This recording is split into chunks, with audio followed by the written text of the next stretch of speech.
Heureux de vous retrouver sur ces antennes des médias. L'emprisonnement de Bamba Fall et de 8 autres socialistes, leur mandat de dépôt contre ces 9 socialistes qui sont d'ores et déjà à Rebeuss, ou encore le bilan de Barack Obama, la mort de Rafsanjani, autant de faits qu'on pouvait débattre ici sur ce plateau. Mais aujourd'hui, nous avons choisi de parler de sport, spécifiquement de football. Et en plateau, Abdoulaye Diaw. Pape Cheikh Sylla, je vous remercie. Vous êtes le bienvenu. Mais c'est un honneur, véritablement. Je vous le disais avant qu'on démarre l'émission. Je me rappelle de mon papa qui mutait le son de la télé pour mettre à fond le son de la radio. Et je lui disais, mais papa, le but, lui, il parle du but 1 minute avant l'image. Je lui disais, mais non, il faut que j'écoute Laye Diaw. Le son et l'image ne synchronisaient pas. Ne synchronisaient pas, mais il tenait à avoir le commentaire de Laye Diaw en live. Et il avait même des cassettes de vous. Oui. Par moment qu'il mettait, je ne sais plus s'il a toujours ses cassettes, papa, mais lui, vous l'avez marqué à travers ce football sénégalais, comme vous avez inspiré pas mal de journalistes. Oui. Le Sénégal va jouer dans quelques heures, à 19h. Oui. Le Sénégal va faire face à la Tunisie. Tunisie-Sénégal, à 19h, un premier test pour Aliou Cissé et ses poulains, un grand test. Grand test, parce que la Tunisie, c'est quelque chose. Vous savez, les Nord-Africains ont le propre d'avoir une culture qui leur est presque propre, excusez de la répétition. Sur le plan tactique, ils sont très en éveil. Bon, ça n'étonne pas, pendant longtemps, ils étaient dans la banlieue en Europe. Mieux, Tunisiens et Algériens, avant les indépendances, jouaient en équipe de France. Ils jouaient en équipe de France. Ils en avaient le niveau. Bon, alors cet éveil est resté là, bien entretenu. La Tunisie, c'est quelque chose. La dernière fois que nous l'avons joué, on avait perdu chez eux 2-1, un match qu'on aurait pu gagner, je me souviens. Et la motivation se trouve à la rencontre de 2004. Parce que pour gagner sa Coupe d'Afrique des Nations, la Tunisie, chez elle, en 2004, nous avait éliminé en quart de finale. Et quand? Bon, il y a des discours qui motivent. Je me souviens moi-même, par un discours, avoir requinqué Aliou Cissé à la veille de notre qualification, je me rappelle, contre le Maroc, qui m'a posé une question. Là, est-ce vrai qu'on n'avait jamais battu le Maroc? J'ai dit si. On a battu le Maroc, mais pour des broutilles. Chaque fois qu'il s'est agi d'aller à l'essentiel, c'est le Maroc qui passait. Mieux, nous sommes allés une année en barrage avec le Maroc, en Espagne, pour une qualification à la Coupe du Monde. Alors, il y a des discours qui motivent, il y a des discours qui valent mieux qu'une séance d'entraînement. Et il y a des moments où les joueurs ont besoin d'un conférencier. Souvent, je me dis, le vieux Beskaï n'a pas été remplacé, Mawad Wade n'a pas été remplacé, Lamine Diack n'a pas été remplacé, parce que ce sont tous des experts pour le discours avant la descente sur le terrain. Parce que l'entraîneur fait le corps, mais il y a quelqu'un d'autre qui doit faire la tête. Face aux Nord-Africains, c'est la tête qu'il faut soigner. La Tunisie, c'est du sérieux, mais nous pouvons la battre. Nous pouvons la battre. Oui, le discours ne change pas quand on parle du Sénégal. Nous pouvons battre la Tunisie. Ça veut dire que nous avons peur de la Tunisie, quand vous parlez comme ça. Nous la respectons. Parce que c'est un football sérieux. Regardez, si vous confiez nos feuilles de route à un expert qui ne nous connaît pas, la Tunisie est encore plus cotée. Nous voulons retourner à la Coupe du Monde, la Tunisie est allée 3 ou 4 fois. Mieux, on a tendance à l'oublier. C'est la première équipe africaine à gagner à la Coupe du Monde. Ce n'est pas l'Algérie. L'Algérie, c'était en 82. La Tunisie, c'était déjà en 78 contre le Mexique. Mais vous ne pouvez pas ne pas respecter ce football-là. On a du respect. Ils ont l'avantage encore, comme on dit, de connaître aussi nos joueurs. Parce que nous avons une base en Europe, donc, qui est constamment sur les écrans, connue de tout le monde. Nous la respectons. Mais ce dont je suis sûr, nous sommes mieux outillés intrinsèquement pour la battre. Mais ils sont truqueurs. Parce qu'il paraît que pour battre les Nord-Africains, il faut aussi dans son arsenal aller chercher, même du côté de la triche, qui est leur propre. Bon, mais, comme je dis, cette Tunisie-là... Ils sont tricheurs ou ils sont plus intelligents que ces Africains noirs? Truqueurs. Je me souviens de Giroud qui a dit une fois, mais si c'est ça l'expérience, je ne suis pas preneur. Parce que savoir tricher, c'est ça l'expérience. Mettre 2 ballons sur le terrain. Voilà. savoir profiter tricher. pour marquer. Quand on se sent en mauvaise posture, on simule des blessures. Hein? J'ai appelé cela des arabesques. C'est leur propre. Entre l'Égypte, la Tunisie et l'Algérie. Ils sont des spécialistes. Mais nous pouvons la battre. Ça va passer dans le discours. Le jour où les Sénégalais accepteront de souffrir, savoir souffrir. Parce qu'Aliou Cissé est en train de battre une équipe à son image. Aliou, ce n'était pas un génie. Aliou, ce n'était pas un poète. Si je mets un poète à côté, un bûcheron à côté, je pousse Aliou du côté du bûcheron. C'est un tâcheron, Aliou Cissé. C'est un batailleur. Et c'est cet esprit qu'il veut inculquer à ses joueurs, à son équipe. Le jour où les Sénégalais sauront souffrir, ils ne trembleront plus devant n'importe quel adversaire. Oui, savoir souffrir. Nous allons parler de ses faiblesses et de ses atouts de l'équipe du Sénégal ou du football sénégalais globalement. Mais restons sur ce match Tunisie-Sénégal, oui. C'est dans quelques heures. Oui, c'est le match phare, hein, c'est le match décisif. Oui. Tout peut se dessiner à partir de ce soir. C'est un gouvernail, ce match.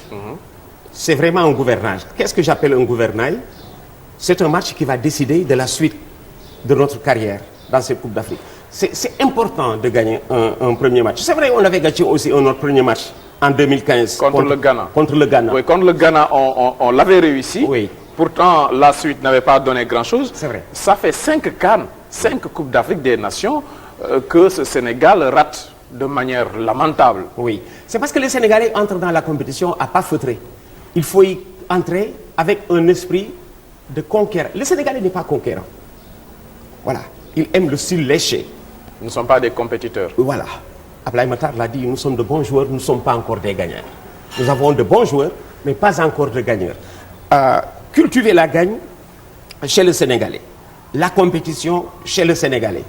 Et on le disait tout à l'heure, Antoine, vous et moi, je disais que le mal du Sénégal, c'est qu'il prend la dimension de l'adversaire. Il pèse 100 kilos, le Sénégal va peser 100 kilos. Il pèse 10 kilos, le Sénégal va peser 10 kilos. Voilà comment nous n'avons pas une personnalité qui nous est propre. Mais c'est ça qu'il faut cultiver. Il faut que le Sénégalais apprenne à être méchant, entre guillemets. Qu'est-ce que j'appelle être méchant? Être tueur sur un terrain. Voilà, vous l'avez dit. N'est pas tueur celui qui n'est pas méchant. Il faut qu'il apprenne à être méchant. Je dois marquer, c'est tellement vrai que chaque fois qu'ils ont gagné par 3-0, vous avez senti, vous, un goût d'inachevé. Parce que nous aurions pu gagner par 5 ou 6-0. Ça nous est propre.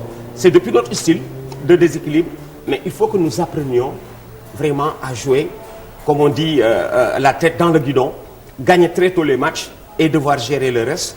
Mais nous sommes ça peut nous jouer des tours, le fait de se relâcher, oui. Comme on a l'habitude de le faire. Oui. Se relâcher devant la Tunisie, oui. Ça peut s'avérer fatal. Fatal, ça peut s'avérer fatal. Mais j'ai comme l'impression qu'ils ont envie de gagner ce match, pour plusieurs raisons. À la dernière CAN, ils ont été sortis par l'Algérie. Ils mettent la Tunisie sous l'angle de l'Algérie, un peu injustement. Les gens n'ont pas fait attention. Et comme le Sénégal ne faisait jamais de mauvaises CAN, c'était le deuxième score le plus lourd pour le Sénégal dans toute l'histoire de la CAN. Pape Cheikh, on n'a jamais perdu par plus de 2 buts d'écart. 3-1 contre l'Angola en 2008, 2-0 contre l'Algérie avant-hier en 2015. Ce sont les scores les plus lourds. Alors, il faudrait que dans l'approche, qu'ils comprennent que vous ne pouvez pas battre ces équipes sans souffrir. Ils sont batailleurs. Ce sont les seuls Africains qui, comprenant qu'ils ne peuvent pas gagner, cherchent à ne pas perdre. Voilà. Justement, beaucoup d'observateurs pensent que la Tunisie va venir pour chercher le nul, le point du nul. Exact. La Tunisie ne va jamais s'aventurer à attaquer le Sénégal de manière frontale. Exact. Alors, ils ont en point de mire le match qu'on a joué chez eux. Je me souviens, on était à 1-1 à quelques minutes de la fin. C'est sur corner qu'ils sont sortis pour nous marquer un deuxième but. Vraiment, on était frustrés parce que nous avions fini par perdre un match dont nous ne voulions même pas du nul. On ne voulait même pas Pape Cheikh de ce nul et nous avons fini par perdre ce match. Alors, si les images sont à leur portée, qu'ils remettent les yeux là-dessus. Parce que ça peut vous pousser à aller à l'essentiel. Tu as des points de repère. Mais le Sénégal, du moment, il est très attendu. C'est même un piège pour le Sénégal que d'y arriver auréolé de la première place. Oui, parce que là, ils sont gonflés à bloc. À bloc. La première place donnée quand même par la FIFA même. Voilà, la FIFA, mais on est premier en Afrique et je crois 33e mondial. Bon, ça attire l'attention des autres. Comme vous ne pouvez plus surprendre personne. Mais il faudrait qu'ils apprennent à jouer avec leur statut de leader. Malheureusement, nous sommes des réactionnaires. Nous pouvons tomber les plus forts et fléchir face aux moins forts. Parce qu'il n'y a plus de football faible. Vous me disiez tantôt, c'est ce qui s'est passé en 90. Oui. Dans la poule du Sénégal. Oui. Oui, le Sénégal qui bat le Cameroun en partance pour le mondial. Oui. Et le Sénégal qui fait match nul. Avec le Kenya et la Zambie. Pourquoi le Sénégal avait-il battu le Cameroun? Ah bon, ce sont ceux-là qui vont nous représenter à la Coupe du Monde, les Camerounais. C'est ce que se disaient les Sénégalais. Qui nous représentent à la Coupe du Monde, on dit le Cameroun. Ah bon, le Cameroun? Mais c'est de la bouillie, nous allons les battre. Et ils les ont battus avec la manière. 2-0, on aurait pu gagner 4-0 ce jour-là. Et ça, c'est sénégalais. Match d'ouverture contre la France. Ah bon, on va gagner. On va les battre. Ils sont champions du monde, d'Europe et des continents. Nous allons les battre. Égypte, match d'ouverture, Caire 86. Ils sont chez eux. Ils n'ont pas perdu depuis longtemps. La semaine dernière, ils avaient battu la Roumanie. Nous allons les battre. Mais après, si vous rencontrez l'équipe de Ndiaganiao, vous vous mettez au niveau de Ndiaganiao et vous prenez des risques de perdre. C'est ça notre problème. C'est comme ça qu'on peut comprendre que le Sénégal en 2002 puisse battre la France. Et le seul match, lors de ce mondial, le seul match où le Sénégal faisait figure de favori, c'était devant la Turquie. La Turquie. Le Sénégal finit par perdre ce match. On a fini par le perdre. Parce que dans leur tête, ils n'avaient pas de difficulté sur le chemin de la demi-finale. Ils ont l'esprit rivé sur la demi-finale contre le Brésil. Mais il faut passer d'abord la Turquie. Ils ont respecté la France qu'ils ont battue. Même l'Uruguay, quand on a mené 3-1, le match il est mort. On a fini par trembler et nous retrouver à 3-3. Le Danemark, bon match. Mais face à la Turquie, ils se voyaient déjà en demi-finale. Et comme nous sommes des réactionnaires, anti-stars. Et c'est donc je suis sûr, Pape Cheikh, tu sais, s'ils avaient battu la Turquie, ils auraient battu le Brésil en demi-finale. Ils auraient battu le Brésil, parce que ça, c'est sénégalais. Et ce n'était pas le premier Sénégal-Brésil, ça allait être le troisième, le Brésil n'avait pas encore gagné. Ah bon? Oui, en junior, je me souviens, à Dakar, on fait 0-0. C'est la génération des grands boys. Le Brésil est repassé à Léopold Senghor, en petite catégorie. Victoire du Sénégal 2-0. 2-0, je crois, c'était ou les cadets ou les juniors. Victoire du Sénégal 2-0. Et là, on les avait avec l'équipe Fagnon, mais ils passaient, parce que le Sénégalais est bon quand il a en face quelqu'un qui a meilleure presse, qui a meilleure carte de visite. Donc, ça, c'est notre faiblesse. Oui, principale. Oui. Donc, nous n'avons pas une personnalité propre. Exact. Vous l'avez dit. Ok. Vous l'avez dit. Mais l'anomalie, cette anomalie, le Sénégal, quand même, sur le plan du football, on parle du Sénégal. Oui. Personne ne peut ignorer le Sénégal en parlant de football. Oui. Mais nous n'avons jamais gagné sur ce continent. Exact. Comment corriger cette anomalie cette année? La correction est en voie. Parce que je suis l'équipe du Sénégal depuis les origines. Très sincèrement, ce que nous vivons en ce moment est bien meilleur que ce qui s'est passé avant. Regarde, je pars de l'épopée moderne de la CAN, 1968-1986. Nous étions restés 18 ans sans connaître la CAN. En deuxième division. Très bien. On était en deuxième division. On nous traitait en tant que tel. Parce que la première division, c'est, comme on dit, le groupe qui fait la CAN. On est resté 18 ans sans faire la CAN. Le mérite de la génération Cheikh Seck, Bokandé, Racine Kane, Roger Mendy, Oumar Gueye Sène est de nous avoir recollés à l'élite africaine.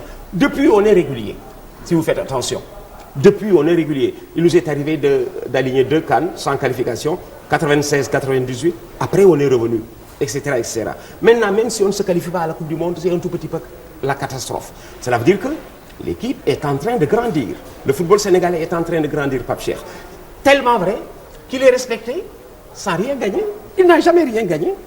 C'est vrai que j'ai dit à quelqu'un, est-ce que vous avez constaté que nous nous approchons de la gagne? Le plus souvent, ceux qui nous éliminent gagnent la Coupe d'Afrique. Regarde, on perd une finale en 2002 contre le Cameroun à l'épreuve du tir au but, qui à l'époque était assez costaud quand même, au tir au but. On a perdu 2 demi-finales contre des adversaires qui étaient chez eux. Algérie 90, et là, si vous le permettez, on peut d'ailleurs ouvrir une petite fenêtre pour expliquer notre défaite contre l'Algérie en 90. On y reviendra. 90, Algérie en demi-finale. 2006, Tunisie chez elle en demi-finale. Égypte chez elle en demi-finale, merci. J'ai pensé à la Tunisie parce que c'était le quart de finale de 2004. Chez elle, on perd, la Tunisie va gagner. L'autre quart de finale, le Nigeria, chez lui, en 2000, le Nigeria va perdre la finale au tir au but contre le Cameroun. Et la fenêtre que j'ai voulu ouvrir, chaque fois que la question m'a été posée, sur ce qui m'a marqué, en 90, dans notre demi-finale, après avoir sorti le Cameroun, nous sommes en demi-finale contre l'Algérie. Qui avait peur du Sénégal. Bien peur. Mais qu'est-ce qui se passe? Ce qui s'est passé, chaque fois que nous le rappelons, après les gens disent, mais c'est vrai, parce qu'il n'y a pas eu de poursuite après. Tchernoïm remonte en France pour jouer avec Nantes. Il quitte l'équipe, il va jouer avec Nantes. Il quitte l'équipe du Sénégal pour aller en France. Oui. En pleine compétition. En pleine compétition. Waouh. Parce qu'à l'époque, le professionnel n'était pas protégé. Aujourd'hui, si Liverpool refuse de lâcher Sadio Mané, Liverpool est sanctionné.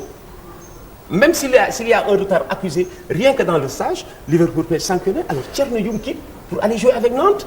Parce que son équipe avait voulu son retour. Les professionnels n'étaient pas protégés. Souleymane Sané fait la même chose, quitte pour aller jouer avec Wattenscheid en Allemagne. On est diminué. Les deux éléments que nous perdons. Et Bokandé également, on dit que Bokandé ne s'était pas investi. Genou récalcitrant. On a dû. Non, il s'est ménagé. Oui. Avec un genou récalcitrant, le médecin a dû mettre des piqûres partout pour qu'il tienne debout. Et à l'époque, on avait la meilleure attaque d'Afrique. Tchernoïm, Souleymane Sané, Bokandé vaut un but par mi-temps. Mais j'ai retenu quand même. Je termine. On perd Souleymane Sané. Donc on joue la demi-finale sans deux de nos meilleurs atouts. Si vous enlevez deux atouts, à l'Algérie, elle perd à domicile. Alors, comme ils avaient promis de revenir, qu'est-ce qui se passe? Claude Leroy, entraîneur, Oumar Seck, président de la structure de l'époque, c'était un CNP, loue un avion qui est sur piste, le pilote est là. Après leur match, il faut les appeler, les repérer quelque part pour aller les chercher. Leur téléphone sonne dans le vide. Claude Leroy me dit, Ablaye, si on a Sané, on gagne. Si on a Youm, on gagne. Si on a les deux, on survole l'Algérie. On survole l'Algérie. On a été diminué avant de jouer l'Algérie par ces deux éléments et on perd 2-1. On prend un but à la 4e. Il ne voulait pas venir. Voilà. Pas de suite. Pas de suite. Les joueurs ne voulaient pas revenir. Je me suis posé cette question. Est-ce que ce n'est pas leurs dirigeants qui ont confisqué leur téléphone? Qui leur ont enlevé le téléphone? Oui, mais un Camerounais fait rarement... Il y a des défections dans leur sélection. Et l'affaire, et sans suite, jusque-là, on ne connaît pas pourquoi ils ne sont pas revenus. Mais vous venez Ablaye Diaw, de nous dire pourquoi ces Sénégalais ne gagnent pas. Voilà.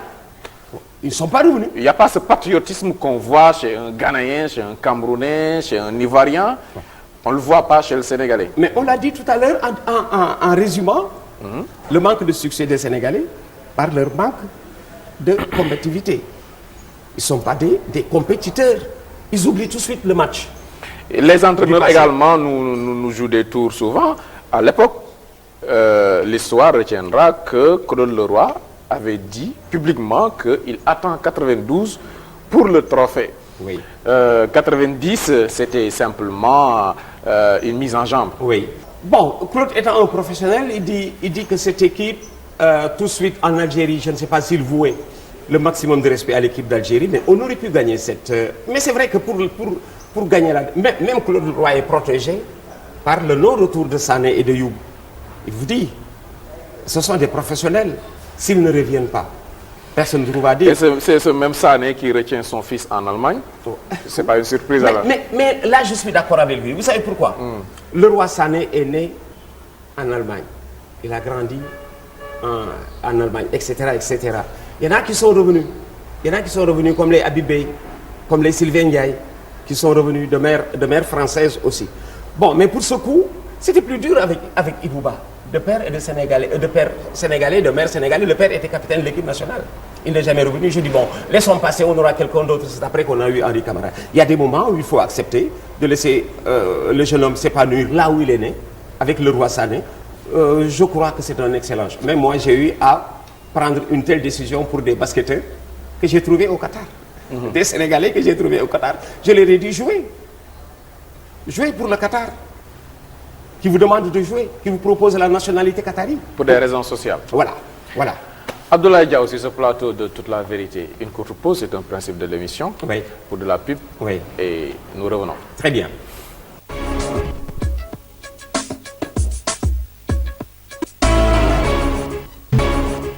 Sénégal-Tunisie, c'est ce soir à 19h du côté de Franceville.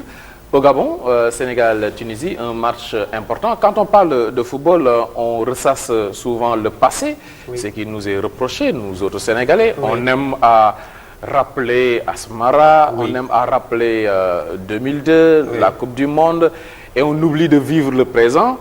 Mais quand même, il faudrait parler du passé pour mieux voir ce qui se passe, non? Quand on ne sait pas d'où on est parti, on va se perdre en cours de route. C'est bon de reparler du passé, surtout que jusque-là, les anciens nous auraient dit, attention, ce que nous avons gagné dans le passé est encore plus probant que ce que vous faites. Parce que nous n'avons encore rien gagné. Et ce que les anciens ont gagné à l'époque, Pape Cheikh, qui fait aujourd'hui un tel parcours, gagne la Coupe d'Afrique. Vous avez parlé d'Asmara, même Asmara n'a rien gagné. La génération Asmara, Moustapha Dieng, Yérim Diagne, Petit Gueye, Louis Camara, Louis Gomis, Yatma Diop, Yatma Diouk, n'ont rien gagné. Les anciens de 63, 5 ans plus tôt, pourraient dire, ce que nous avions gagné, nous, était probant. Les Jeux de l'amitié. Parce que les Jeux de l'amitié, c'était une CAN bis. À l'époque, la CAN n'était pas ce qu'elle est aujourd'hui. On invitait des équipes pour venir à la CAN. Et quand le Sénégal a gagné les Jeux de l'amitié en 63, battant tour à tour le Cameroun, le Niger, le Nigeria, la France en demi-finale, la Tunisie en finale, qui fait un tel parcours aujourd'hui, gagne la Coupe d'Afrique. Alors, le Sénégal a bonne presse depuis sa Coupe du Monde, c'est vrai. Aujourd'hui, c'est le 3e pays africain à accéder en quart de finale de Coupe du Monde. C'est quelque chose. Et voilà comment le Sénégal est connu et respecté dans le monde. 2 demi-finales de Coupe d'Afrique, 2 quarts de finale de Coupe d'Afrique. Mais il faudrait que cette génération marque son époque. Et si jamais aujourd'hui on arrive à conjuguer au présent, mais on se détourne du passé. On ne reparle plus du passé. S'ils gagnent la Coupe d'Afrique, on ne reparlera plus de 63. Et si nous parlons de 63, c'est comme pour leur dire, attention, vos pères sont encore dans les annales, vous pas encore. La génération El Hadji Diouf, nous souhaitons pouvoir l'oublier. El Hadji Diouf, Henri Camara, Pape Bouba Diop et autres, nous souhaitons pouvoir les oublier. Et comment? En gagnant une finale de Coupe d'Afrique et en allant en demi-finale de Coupe du Monde. En demi-finale de Coupe du Monde. Aujourd'hui, notre El Hadji Diouf, c'est Sadio Mané. Oui, aussi talentueux et même plus talentueux. Oui. Vous êtes d'accord? Non, mais Sadio Mané n'a pas encore fait ce que El Hadji a fait. En tout cas, beaucoup plus discret. Sadio Mané n'a pas encore fait ce que El Hadji Diouf a fait.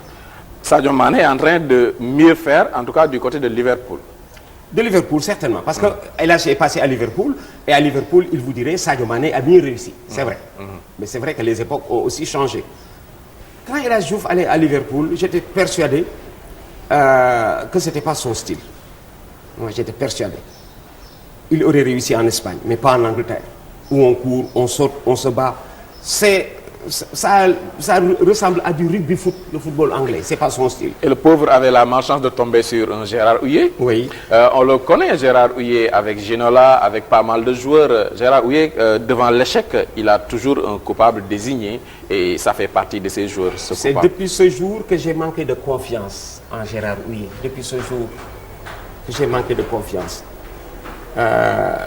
Pratiquement, c'est lui qui a sorti David Ginola de la France. La France joue la Bulgarie. Mieux, la France à la Bulgarie et Israël, au Parc des Princes, a besoin d'un point pour aller à la Coupe du Monde 94. Israël gagne 3-2. Contre la Bulgarie, ils sont à 1-1, à une poignée de secondes de la fin. Sur le centre, Ginola n'a pas perdu une balle de défense, mais d'attaque. Il a centré. Sur le centre, il y a la contre-attaque. Les Kostadinov et Sechkov arrivent au but. Et il culpabilise Ginola, dit-il. Après, il fait de même en parlant de El Hadji Diouf. De El Hadji Diouf, ce n'était pas élégant. Son irrégularité. Oui, ce n'était pas élégant. C'était pas la seule explication de l'échec de Liverpool de l'époque. Exact. Oui, mais la comparaison ne peut pas... Oui, la comparaison avec Sadio Mané est vite fait. Oui. Sadio Mané doit confirmer lors de cette CAN. Sadio, il était recadré. Il a du talent brut. Mais il ne sait pas quand est-ce que lâcher le ballon, continuer sans ballon, il garde un peu trop le ballon. Mieux, il est exposé à des blessures. S'il ne fait pas attention, il pourrait se blesser, une blessure qui peut-être l'écarterait longtemps. Parce qu'il ne sait pas quand est-ce que donner le ballon. Il est à recadrer. Et avec Moussa Sow aujourd'hui, qui fait figure et de proue et d'épouvantail. Moussa Sow ne peut pas ne pas être titulaire aujourd'hui contre la Tunisie. Moussa Sow ne peut pas ne pas être titulaire avec ce qu'il vient de faire. Il est revenu en force. Alors que Aliou Cissé avait fini de bâtir son duo autour de Sadio Mané et de Diao Baldé. Est-ce qu'il n'est pas obligé maintenant de jouer à 3 attaquants? Et pour jouer à 3 attaquants, est-ce qu'il n'est pas obligé de décrocher Sadio Mané à l'entrejeu? Parce que notre milieu, c'est un milieu qui résiste. Mais ce n'est pas un milieu inventif. On a souvent joué avec Cheikh Kouyaté, Idrissa Gana et Momo Diamé. Jusqu'au moment où Cheikh Ndoye a pris la place. Cheikh Ndoye, au moins, lui, il crée un peu de jeu. Il a enlevé la place à Momo Diamé. Mais jusqu'à présent, le milieu n'est pas inventif. C'est vrai que Cheikh, il est très équilibré. Il me rappelle Amdi Faye, Cheikh Ndoye. Cheikh Ndoye, Amdi Faye font partie des joueurs les plus complets. Tout de même, Amdi avait un volume de jeu beaucoup plus conséquent. Très équilibré. Amdi, très équilibré. Cet équilibre somnole en Cheikh Ndoye s'il arrive à afficher un statut de titulaire. Mais maintenant, de cette ligne, vous pouvez décrocher quelqu'un, Sadio Mané peut reculer, avec des tâches défensives moins ardues du côté de Sadio Mané. C'est à ce moment que vous pouvez coupler Diao Baldé et Moussa Sow. Ça demande de l'audace. Il y a ça demande de l'audace. Oui, faire reculer Sadio Mané, avoir 2 attaquants, avoir un milieu beaucoup plus inventif. Oui. Ça demande de l'audace. Avec Sadio, et Aliou Cissé est plutôt défensif. Voilà. Aliou, c'est son style. C'est quelqu'un qui, comme on dit, qui aurait levé la voix à ses joueurs en prenant un but après avoir manqué 7.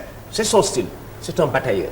Il est en train d'inculquer le style de la gagne à son équipe. Bon, et aujourd'hui, les faits lui donnent raison. Il est le seul entraîneur sénégalais, depuis les origines, à avoir fait 6 matchs de qualification, 6 victoires.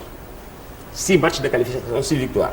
La palme était à Amara Traoré, 6 matchs de qualification, 5 victoires, 1 nul.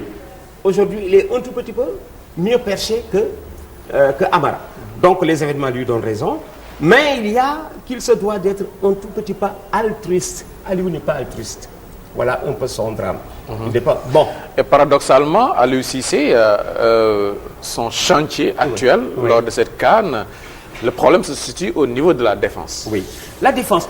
Mais Pape Cheikh. La faiblesse de l'équipe, c'est ses latéraux d'abord. Oui, mais à ceux-là qui ont parlé de la défense, mais j'ai souvent rappelé, mais j'ai dit attention, nos défenseurs n'ont pas de problème de défense. On leur reproche leur attitude qui manque de note offensive. La vocation d'un défenseur, c'est au départ de défendre. Ils n'ont pas ce problème. Nos défenseurs n'ont pas de problème. Nos latéraux, quand même, ont des problèmes. Avec leur vis-à-vis. Mais ils n'ont pas de problème avec leur vis-à-vis. Ils ne sont pas tombés sur un adversaire qui leur était supérieur. Mais on leur reproche, comme on dit, leur manque de présence dans le jeu offensif. Apporter le jeu sans ballon aux ailiers pour ouvrir les espaces. Bon, j'ai dit, on leur demande un tout petit peu plus, mais c'est pour lequel ils sont là. Ils le remplissent parfaitement. On n'a pas de problème de l'équipe type l'équipe type de Abdoulaye Diaw ce soir. Pape Cheikh, je n'ai pas d'équipe type. C'est mon style. Face à la Tunisie ce soir. Oui, je n'ai pas d'équipe type. Parce que il y a des vérités d'étape. On a reproché à Aliou Cissé de n'avoir jamais concocté un 11 de base. C'est pas bon. C'est pas bon, ma Pape Cheikh.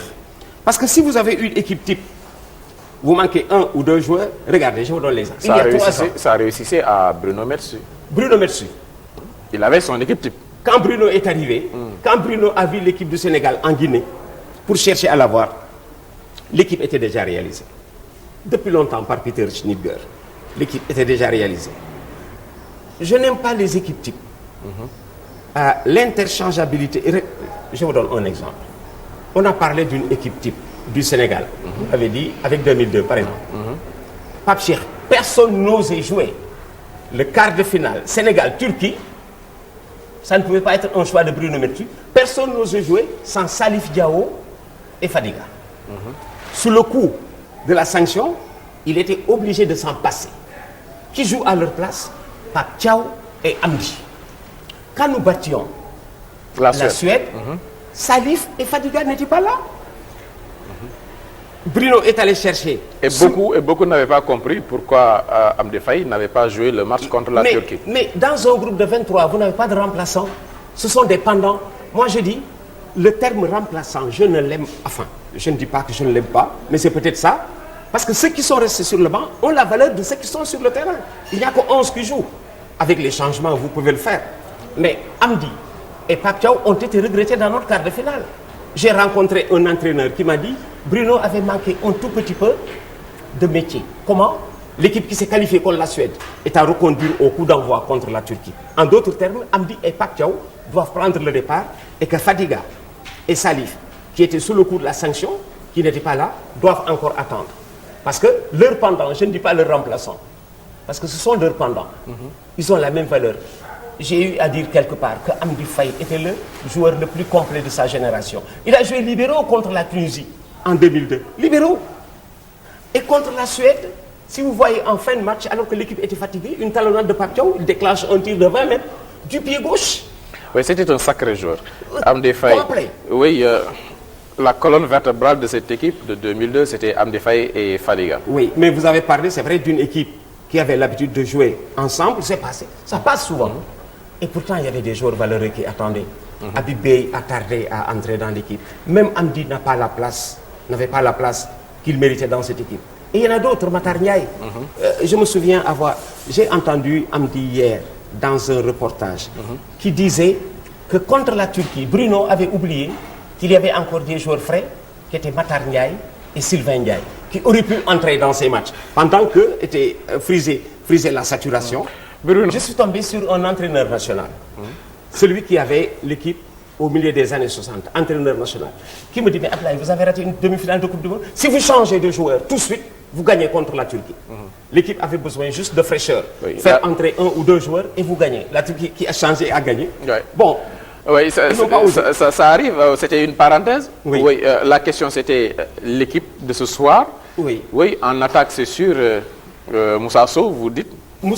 Aujourd'hui, Moussa Sow est le seul certain. Oui, Moussa Sow à la pointe de l'attaque. Donc, Moussa Sow, pour accompagner Moussa Sow, Diao Baldé. Moi, pour l'accompagner, si je dois jouer en 4-4-2, je mets Moussa Sow, Diao Baldé. Sadio Mané, je le décroche. Je le décroche. Il n'est ni milieu. Je le décroche tout en l'épargnant des tâches défensives. Lui faire comprendre que c'est le troisième attaquant. Avec Moussa et Diao Baldé, Sadio Mané est le troisième attaquant. Et si vous le sortez avec ce repli, il a d'ailleurs beaucoup plus de chances de fuir la densité des défenses, parce qu'il va être très attendu, et les Tunisiens sont souvent des défenseurs très costauds. S'il décroche, il peut mieux s'épanouir. Moi, j'aurais joué avec ce cas de figure, Moussa Sow, Diao Baldé devant, Sadio Mané, tu es le troisième attaquant. Dès la perte du ballon, tu peux décrocher. Et au côté de Sadio Mané, oui, au côté de Sadio Mané, il y a, c'est vrai, Cheikh Kouyaté, Idrissa Gana Gueye et Cheikh Ndoye. On peut voir qui va l'accompagner. Cheikh Ndoye ou CV?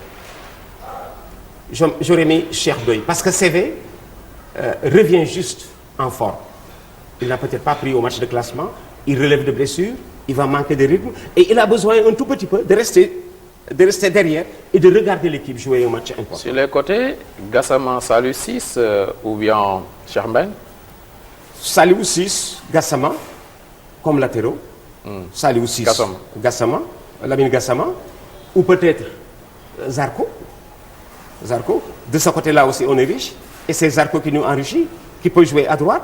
Et dans l'axe, s'il y a problème entre Kara et Koulibaly, il peut jouer dans l'axe, parce qu'à Lorient aussi, Zarko joue souvent dans l'axe. Kara et Koulibaly qui sont un peu justes physiquement, mais quand même qui n'ont pas de pendant. Pour ne pas parler de remplaçants, qui n'ont pas de pendant. Oui. Il y a Zarko. Zarko qui peut jouer au poste. Ah bon? Zarko Touré, oui. À Lorient, il joue souvent sur le front de la défense. Ils sont 3 pour 2. On a eu souvent ce problème. Roger Mendy a longtemps joué latéral droit en équipe nationale, avant de revenir au centre. Mais l'agréable surprise de ces 23, c'est le jeune Sarr, Ismaïla Sarr. Ismaïla Sarr, comment l'utiliser? Il a montré qu'il a du talent. Ismaïla, c'est un attaquant de rupture, dans le style de Tchernoyoum, dans le style de Henri Camara. ils peuvent tout seuls, ces trois, tout seuls, débloquer, comme on dit, l'équipe quand il y a, sur le plan collectif, des ratages. Un joueur de rupture. On en a souvent eu. Le plus souvent, ce sont des ailiers. Style Demba Choy, style Doudou Diong. C'est bon d'avoir un feu follet comme celui-là. Même ses partenaires... Mais pas encore titulaire. Voilà. Même imprévisible, même du côté de ses partenaires. Bon, Choy, on lui a posé la question de savoir ce qu'il faisait contre la Tunisie quand nous étions en train de perdre la finale de 63. Est-ce que c'était de lui ou c'était une consigne? Il a dit, c'était de moi, ce n'était pas une consigne. Il demande le ballon, il attaque la défense tunisienne, il va surfer dans la défense. C'est comme ça que nous avions réussi à battre la Tunisie. La Tunisie, source de motivation peut-être Henri Kasperzak, qui sera sur le banc tunisien. Oui. Henri Kasperzak, les Sénégalais se rappellent encore de sa défection, en tout cas quand il abandonnait l'équipe nationale du Sénégal en 2008. Oui, ça peut être une source de motivation. Autre source de motivation, parce qu'il joue au jeu contre Kasperzak. Il ne faut pas perdre devant Kasperzak. Tu vois, Pape Cheikh, je t'aurais demandé, si tu étais au Gabon, je t'aurais demandé de parler aux joueurs. Voilà comment on peut choisir ceux qui doivent parler aux joueurs au moment de la descente. C'est ça qui disait que cette équipe du Sénégal n'a pas d'âme. Voilà. Il fallait qu'il parte. Voilà. Et il est parti au mauvais moment. Parce que ce qu'il a fait, c'était de la trahison. Il faut appeler les choses par nom. Il abandonne l'équipe en pleine compétition. Il ne revient pas au Sénégal, il rentre chez lui. En pleine... Ça, c'est du jamais vu. Ça bat vraiment tout ce qui a existé est en néfaste. Et quand je vois les autres sélectionneurs africains de teint noir, ils parlent d'Aliou Cissé avec tellement de fierté. À la limite, ils souhaitent à Aliou Cissé la réussite. Oui. C'est quoi? Comment comprendre ça? Parce que les Toubabs reviennent. Les Toubabs reviennent. À la dernière CAN, c'est un Français qui gagne, Hervé Renard, avec la Côte d'Ivoire. Heureusement que Stéphane Keshi avait gagné la CAN d'avant, avec le Nigeria. Heureusement. Bon, il y a un tout petit peu ce match dans le match. L'expertise des Toubabs qui reviennent et celle des locaux. Les locaux ne sont pas souvent traités au même titre que les Toubabs qui viennent... Après l'échec d'Amara Traoré, oui, ce serait quand même un coup dur pour les sélectionneurs nationaux, un échec d'Aliou Cissé. Il faut qu'ils réussissent. Mais il faudrait que les Sénégalais apprennent à être patients aussi. Parce que Amara était parti un tout petit peu malencontreusement. Parce que les gens s'en sont juste tenus à la phase finale. Qu'est-ce qu'il avait fait avant la phase finale? Il perd 3 fois de 1. Qu'est-ce qu'il avait fait avant la phase finale? Et comme on dit, on apprend aussi de ses bourdes. Parce que si Amara avait continué à l'époque, il reste plus fort. Je me souviens, quand il partait, il a dit, je m'en vais, mais ne dispersez pas l'équipe. Parce que c'est l'équipe aussi des horizons prochains. Les événements lui ont donné raison. Ces joueurs, c'était aussi ces joueurs. Rapidement, on parle des adversaires du Sénégal. Oui, donc on a parlé de la Tunisie, c'est l'adversaire du jour. Il y a également l'Algérie et le Zimbabwe. Et le Zimbabwe. Oui, c'est faisable, non? Oui, mais aujourd'hui, Pape Cheikh, il n'y a au plus... moins les quarts de finale. Ouais, les quarts, il le faut. Parce que dans le discours, si tu étais à Franceville, je t'aurais demandé de venir parler aux joueurs. Parce qu'il y a des informations que les joueurs ne maîtrisent pas, ils ne savent pas. Est-ce que tous les joueurs savent que depuis 3 éditions, le Sénégal n'est pas allé au 2e tour? Est-ce qu'ils le savent? Ils n'ont pas le droit de l'ignorer. Mais, Pape Cheikh, quand nous perdions au Caire, un seul match, un seul but de prix, les joueurs ne savaient pas qu'en perdant par 1-0 contre la Côte d'Ivoire, on ne passait pas, après avoir battu l'Égypte et le Mozambique. Parce que généralement, dans une poule de 4, où vous livrez 3 matchs, si vous gagnez 2, vous êtes qualifié. On avait gagné les 2, Égypte et Mozambique. On perd. Les tribulations du Caire dont vous avez entendu parler, c'est un match de perdu et un seul but de prix. Un but. Qui vaut toutes ces tribulations. Et on n'est pas passé. Et les joueurs ne savaient pas qu'en perdant par 1-0 contre la Côte d'Ivoire, on ne passait pas au 2e tour. Oui, donc la finale de ce groupe peut être Algérie-Sénégal. Entre l'Algérie et le Sénégal, on peut s'imaginer que la Tunisie va accrocher l'une des 2 équipes.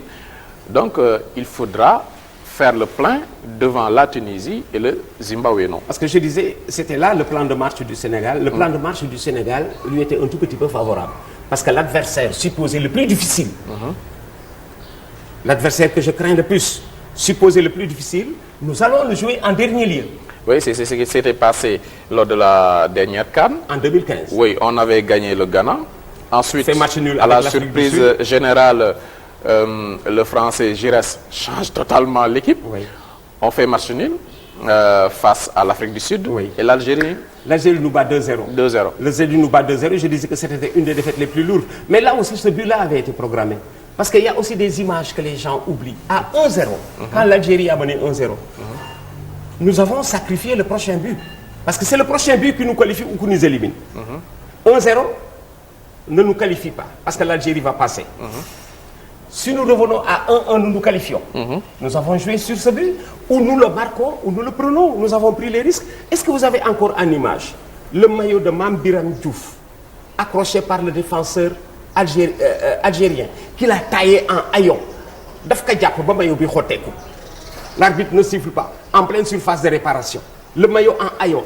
Mame Biram a changé de maillot pour continuer le match. S'il siffle notre pénalty, nous revenons à 1-1 et nous nous qualifions. Et comment gérer ces situations avec l'arbitrage? C'est quoi? On dit que du côté du Sénégal, le Sénégal n'est pas l'Égypte, le Sénégal n'est pas le Cameroun, le Sénégal n'est pas bien représenté au niveau de la CAF. Oui.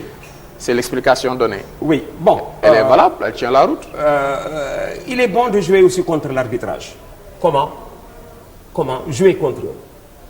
Bien jouer et pousser les arbitres. Et avoir les dirigeants qu'il faut. Bon, le dirigeant, il ne vient pas sur le terrain. Mais parce que le dernier Lamtey, à Polokwane, en Afrique du Sud, quand nous avons protesté sur la validité du pénalty qu'il donne aux Sud-Africains, le juge assistant, qui est le premier juge assistant, dit non. Les gens le consultent. Le juge assistant, qui est du même pays que le central, l'arbitre, lui dit dit aux Sénégalais, ce n'est pas un pénalty. Allez le lui dire. Cheikh Kouyaté revient pour dire à Lamtey, votre assistant dit que ce n'est pas un pénalty. Il leur dit, c'est moi qui décide. Il leur dit, mais ce sont de petits dieux, les arbitres. Mais le Cameroun s'est fait respecter. L'Égypte s'est fait respecter. La Côte d'Ivoire également. Il y a des erreurs d'arbitrage qui ne sont jamais commises. Respecter le Cameroun est facile. Ça ne vient pas des joueurs du Cameroun. Remontez un tout petit peu l'ascenseur. Oui. Respecter le Nous Cameroun. manquons également de dirigeants, de la trempe de Hayatou et autres. Voilà, le patron du football africain, il est camerounais. Même s'il ne lève pas la voix, en bas, on en tient compte. Il y a des efforts à faire quand même du côté du Sénégal. Sur le plan administratif. C'est toujours bon de le faire. Les Sénégalais, je me souviens, quand ils voyageaient avec Pape Salangom, pendant un moment, nous avons eu le président de la commission centrale des arbitres, Pape Salangom. Il était le patron des arbitres africains. Mais il était dans les délégations. Il était dans les délégations. Quand les arbitres le voient, attention, le sifflet est mieux calé. Ok. C'est dommage, le temps passe vite. Avec vous, ça passe vite. Et voilà, le Sénégal qui remporte la Coupe d'Afrique des Nations. Une surprise? Non, pas une surprise. Ce ne serait pas une surprise parce que nous avons perdu une finale. Regardez les 3 équipes africaines qui ont été en quart de finale de Coupe du Monde. Cameroun, Ghana, Sénégal. Seul le Sénégal n'a pas encore gagné la Coupe d'Afrique. Camerounais et Ghanéens nous diraient, vous en aviez la valeur depuis. Ça tient à un rien. On a perdu une finale à l'épreuve du tir au but contre le Cameroun. On perd 2 demi-finales contre les équipes qui étaient sur leur terre, Algérie et Égypte. On perd 2 quarts de finale contre 2 équipes qui étaient à la maison. La Tunisie et l'autre est le Nigeria. On a fini, on se rapproche. On est dans la chambre d'où sortent les champions d'Afrique. En tout cas, le Sénégal parmi les 7 potentiels gagnants de ce trophée. Et voilà, croisons les doigts. Ça tient à un rien, Pape Cheikh. Ça tient à un rien. Tous nous reniflons l'odeur du sacre. Nous reniflons l'odeur du sacre. Ça tient à un rien. Une balle de gagné ou de perdu. Regardez cette CAN où vraiment la chance nous a accompagnés. On perd 2 matchs dans notre poule. On gagne 1 et on va au deuxième tour. C'était en 2006. En 2006. Et on va en demi-finale. Jusqu'en demi-finale. Et en demi-finale, un coup de sifflet de l'arbitre refuse de nous accompagner, peut-être pour jouer la finale. Le penalty sur avec Éveillé Divine. Diomansi Kamara. Diomansi, il s'appelle Éveillé Divine, un Camerounais. Ouais. Et si on s'était qualifié, on nous aurait dit, mais vous êtes passé par le trou d'une aiguille. En perdant 2 matchs en poule, vous en gagnez un. Il faut vraiment que je fasse cette émission. Mais en tout cas, le Sénégal commence à gagner. Oui. Les Lions avec Joseph Koto ont gagné. Oui. C'est quelle catégorie encore? Avec les U17, oui, ils ont gagné avec Koto. Oui. En beach soccer, on est champion d'Afrique. Il y a même une autre catégorie du football du Sénégal qui vient de gagner. Les moins de 23 ans sont vainqueurs des Jeux africains. Oui, on commence à gagner quand même. On commence à gagner. Oui, il reste l'équipe A. Il reste l'équipe, voilà, vous l'avez dit. Merci. Non, c'est moi qui vous remercie d'avoir porté votre choix sur moi. Non, ça m'a fait grandement plaisir. Non, c'est un plaisir et c'est un honneur. Je vous regarde les soirs dans Sen Show. Ça me passionne. Pas plus tard qu'hier soir, j'ai regardé Ndiaye Dos dans la page médicale de Binta Kane. Il a développé un point qui m'a fait plaisir, c'est vrai. Quand on traitait des vertus du rire, avec Binta Kane. Ndiaye Dos qui dit, je me souviens de Laye Diaw, qui riait quand la Côte d'Ivoire nous éliminait en 86 au Caire et qui a pleuré quand nous gagnions en match d'ouverture contre l'Égypte. Je me souviens, dans la conclusion d'après-match, on est venu rapidement, je crois c'est Malick Ndao, qui est venu rapidement me glisser sous la main le message de félicitations de Abdou Diouf, qui est tombé alors que nous étions en train de fermer le reportage. Quand j'ai lu le message, Abdou Diouf dafa dégg tubaab. Quand j'ai lu le message, j'ai fondu en larmes. C'était pas le résultat, mais c'était les propos d'Abdou Diouf vraiment qui m'avaient bien touché. Ok. Abdoulaye Diaw, donc merci, à dimanche. Merci bien. Baba me fait signe que l'émission est vraiment arrivée à son terme. Oui. Merci encore une fois à Ndiaye Dos, inspiré par vous, qui a choisi ce métier de journalisme. On a mis une photo, il était plus jeune, ensemble. Oui. Voilà. Vous avez inspiré toute une génération de journalistes et décoré par au moins 3 chefs d'État du Sénégal, Abdou Diouf, Abdoulaye Wade, Macky Sall. Voilà. Et Youssou Ndour a eu le flair de vous copter. C'est un vieil ami. Après votre retraite du côté de la RTS, oui, c'est l'un de ses choix les mieux éclairés. Merci bien, merci Pape Cheikh. Au revoir à dimanche, Inch'Allah, pour un autre numéro et bonne chance à nos Lions.